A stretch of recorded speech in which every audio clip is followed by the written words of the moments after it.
समुद्र मंथन से प्राप्त अमृत का पान कर देवता अमर हो गए। वहीं असुर ठगा हुआ महसूस करने लगे।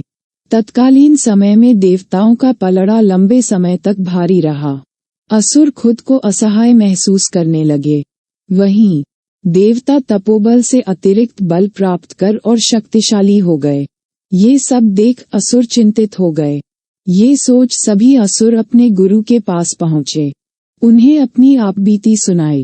उस समय असुरों के गुरु ने कहा, देवता अमृत पान कर अमर हो चुके हैं, उन्हें हराना अब नामुमकिन है। अब एक ही शर्त पर उन्हें कोई हरा सकता है। ये सुन असुर प्रसन्न हो गए। अपनी खुशी को ताक पर रख एक असुर ने पूछा, गुरुवार कौन सी शर्त है, जल्द बताएं। देवताओं की खुशी से मेरा हृदय विदीर्ण हो रहा है। तब असुरों के गुरु बोले, अगर कोई श्रेष्ठ ब्राह्मण तुम्हारी मदद करता है तो ये संभव है। ये सुन असुर फिर निराश हो उठे। एक असुर बोला, गुरुवर ऐसा उपाय बताएं जो हो सकता है। आप ही बताओ, देवताओं से हमारी जमती नहीं है और ब्राह्मण तो देवताओं की पूजा करते हैं। भला कोई ब्राह्मण हमारी मदद क्यों करेगा? पृथ्वी लोक का कोई सामान्य ब्राह्मण भी हमारी मदद नहीं करेगा। अगर किसी श्रेष्ठ ब्राह्मण के पास जाते हैं तो वह अपने तपोबल से हमारा नाश कर देगा। वहीं कमजोर ब्राह्मण के पास जाते हैं तो ये देखकर देवता हमारा उपहास करेंगे। इससे तो हमारी कीर्ति पर कलंक लग जाएगा। आप कुछ और सोचिए। इस तरह तो काम बनता दिख नहीं रहा है। कुछ समय तक मंत्रणा करने के बाद असुरों के गुरु बोले, अगर हम अपनी कन्या का विवाह किसी श्रेष्ठ ब्राह्मण से कर दें तब ये कार्य संभव हो जाएगा। ये सुन एक असुर बोला, आपको लगता है कि कोई श्रेष्ठ ब्राह्मण हमारी कन्या को स्वीकार्य करेगा?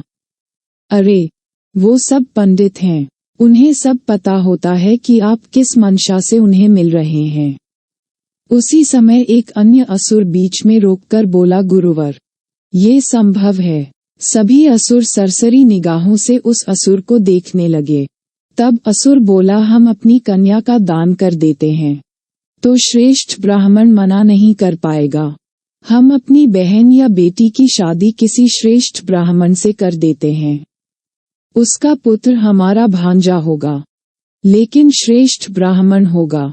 हम अपने साथ उसे रखेंगे, तमोगुनी बनाएंगे, असुरों वाली शिक्षा देंगे और भड़का कर भी रखेंगे कि उसकी माता के साथ गलत हुआ है। देवताओं ने छलकर उसकी माता को प्राप्त किया। इस तरह भांजा अपने पक्ष में रहेगा।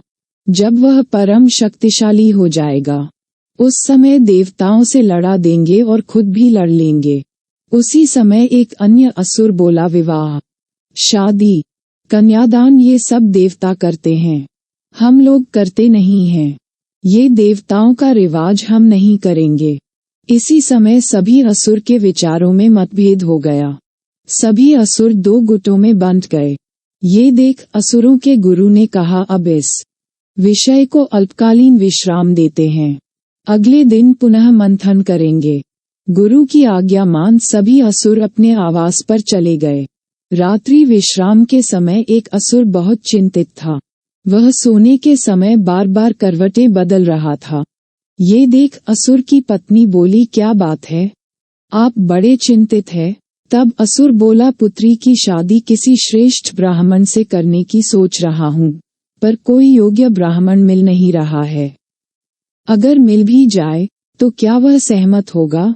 ये सब सोच चिंतित हूँ। माता पिता की बात असुर की पुत्री भी सुन रही थी। उस समय असुर की पुत्री कैकसी अपने पिता से बोली, आप चिंता न करें, वन में ही श्रेष्ठ ब्राह्मण विश्रवा रहते हैं। वे अपने शिष्यों को अध्ययन कराते हैं। वे परम ज्ञानी भी हैं। मैंने कई बार उनकी बातें छुप छुप कर सुनी है। आप ये कार्य मुझ पर छोड़ दें। मैं उनके पास जाऊंगी और विनती करूंगी कि वो मुझे अपने आश्रम में स्थान दें। पुत्री कैकसी की बात सुन बेहद प्रसन्न होकर असुर बोला, तुम ब्रह्मांड की सर्वश्रेष्ठ व्यक्ति से शादी करने जा रही हो। तुम भाग्यशाली हो। कल इस विषय पर चर्चा होगी। उसके बाद मैं तुम्हें अपना निर्णय बताऊंगा। अगले दिन कैकसी के पिता के प्रस्ताव को गुरु समेत सभी असुरों ने स्वीकार कर लिया। कैकसी अपने प्रयोजन में सफल रही। उस समय कैकसी ब्रह्मा जी के मानस पुत्र महर्षि पुलस्त्य के पुत्र विश्रवा के पास पहुंची और उन्हें पत्नी रूप में स्वीकार करने की बात की। महर्षि पुलस्त्य के पुत्र विश्रवा इस प्रस्ताव को ठुकरा न सके। इसके पश्चात कैकसी आश्रम में रहने लगी। सेवा भाव से कैकसी ने महर्षि पुलस्त्य के पुत्र विश्रवा का हृदय जीत लिया। एक दिन महर्षि पुलस्त्य के पुत्र विश्रवा ने कैकसी को वर मांगने को कहा। उस समय कैकसी ने अद्भुत और सबसे शक्तिशाली पुत्र रत्न प्राप्ति की मांग की। ऋषि विश्रवा ने कैकसी को वर दे दिया। कालांतर में कैकसी के गर्भ से दशानन रावण का जन्म हुआ। असुरों को उनके प्रयोजन में सफलता मिली।